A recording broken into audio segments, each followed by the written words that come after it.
केंद्रीय वित्त मंत्री अपने पूरे परिवार के साथ गया विष्णुपद में पूजा अर्चना और पिंडदान के साथ ही साथ बोध गया का भी भ्रमण किए। बोध गया भ्रमण के बाद जिला अतिथि गृह में गया के जिला अध्यक्ष के साथ गया बीजेपी के कार्यकर्ताओं से की मुलाकात। उसके दौरान उन्होंने कहा कि गया जिस तरीके से विश्वविख्यात है उस मामले में गया जी में विकास काफ़ी कम हुआ है। गया जिला बीजेपी के कार्यकर्ताओं ने केंद्रीय वित्त मंत्री को एक ज्ञापन भी सौंपा, जिसमें वाराणसी काशी विश्वनाथ के तर्ज पर गया विष्णुपद मंदिर में भी कॉरिडोर का निर्माण, उसके साथ साथ गया में विकास को लेकर कई बातें बताई गई हैं। केंद्रीय वित्त मंत्री ने कहा कि कॉरिडोर और गया को उसकी असली पहचान दिलाने के लिए वह देश के वर्तमान प्रधानमंत्री नरेंद्र दामोदर दास मोदी जी से मुलाकात कर इस मुद्दे पर बात करेंगे।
जी की पावन धरती पर मैं हार्दिक अभिनंदन स्वागत। ये हम लोगों को सौभाग्य की बात है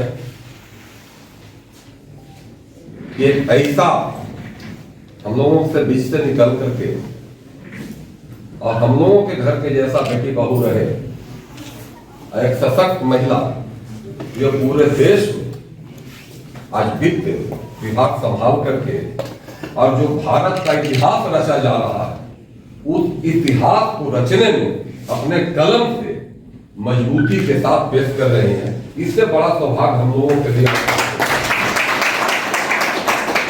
मैं आग्रह करता हूं बड़ी बहन दीदी जी से, उसके बाद फ्रांस इंग्लैंड जब सारा देश पीछे हो गया और सबसे पूरे विश्व में नंबर 1 पर 6.2 लेकर के भारत आगे है। इनके नेतृत्व में और इसी के साथ मैं दीदी से एक और आग्रह करता हूं कि जैसे अंतर्राष्ट्रीय मंच पर भारत का नाम आपने रोशन किया है, जहां पर आप बैठी है वो भी अंतर्राष्ट्रीय पैलेस है और पूरे देश विदेश से करीब 10 से 15 लाख विष्णुपद भगवान विष्णु के चरण दर्शन करने के लिए आते हैं। और जो आपने व्यवस्था देखा, मैं इससे ज्यादा वर्णन नहीं करूंगा। पुनः इस बात को दोहराता हूं पूरे कमेटी की ओर से कि निश्चित रूप से वाराणसी, अयोध्या और उज्जैन के जैसा गया जी को भी उद्धार होना चाहिए अपने लोग। मैं आपसे आग्रह करना चाहूंगा और मैं चाहूंगा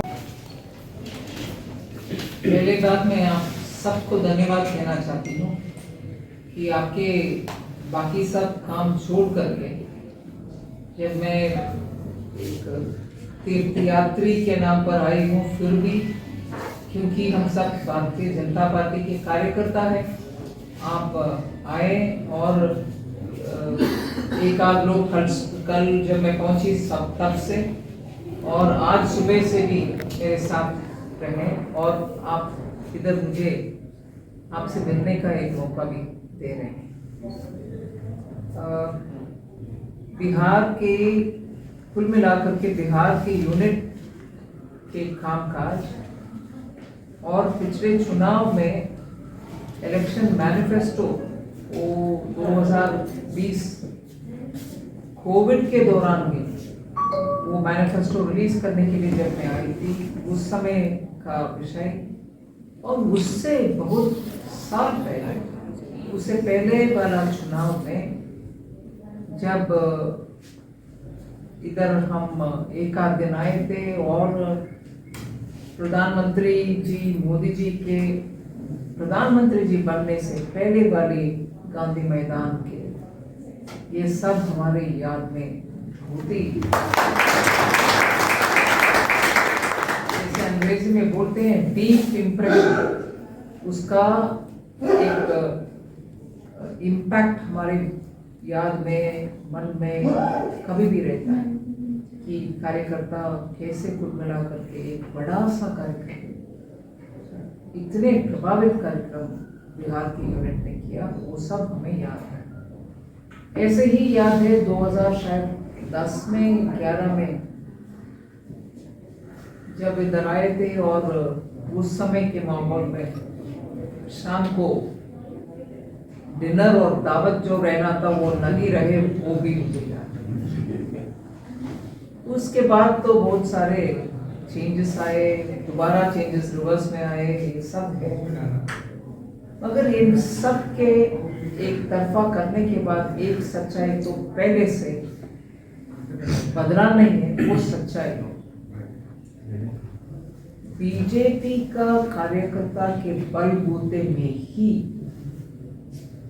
आज बिहार में स्ट्राइक रेट हमारा ज्यादा है, कोई भी चुनाव क्यों ना। आप 10 लोग को खड़े रखो, खूब कैंपेन करो, चुनाव लड़ो, 10 में से 7 या 8 हमारा जीत होता है, बाकी सबका नंबर 10 में से नंबर उनका कम ही निकलता है। 10 में से 5, 10 में से 6 उनका निकलता है, हमारे 10 में से 7, 8। ये बिहार के भारतीय जनता पार्टी के यूनिट के बारे में हर देश में बातचीत करने के समय याद दिलाते हैं लोग। और दक्षिण भारत में हम तो यही बात बोलते हैं कि भैया अगर बिहार के कार्यकर्ता ये इतना चमत्कार काम कर सकते हैं, हम भी ऐसे हमारे कैंडिडेट को चुनना, हमारे यूनिट को बलबूते में रखना, बूथ लेवल पर हमारे कामकाज दिखना, ये सब के ऊपर उदाहरण कभी भी बिहार का हमारे सामने नहीं है। ये अगर पार्टी के विषय है, मैं मानती हूँ डेवलपमेंट के ऊपर, प्रगति, आर्थिक प्रगति जो बिहार में होना उसमें बहुत बाकी है। मुझे मालूम है कि गया एक एस्पिरेशनल डिस्ट्रिक्ट है। एस्पिरेशनल डिस्ट्रिक्ट प्रधानमंत्री मोदी जी ने नाम दिया कि एस्पिरेशनल रखना चाहिए, क्योंकि उनका भी मन में रखता है कि हम भी आगे बढ़े।